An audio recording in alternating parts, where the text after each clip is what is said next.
ওই কোটি নীলাকাশে ভুবন মাঝে তুমি কুদরতি সারাই করেছ। ওগো আল্লাহ শুকর তোমার, আমারে যে মুসলিম করেছ।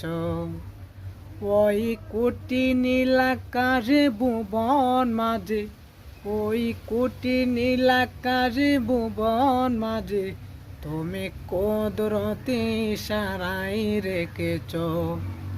ওগো আল্লাহ শুকর তোমার, আমারে যে মুসলিম করেছ। ওগো আল্লাহ শুকর তোমার, আমারে যে মুসলিম করেছ। আসসালামু আলাইকুম। যদি গজলটা ভালো লাগে অবশ্যই লাইক কমেন্ট শেয়ার করবেন। আসসালামু আলাইকুম।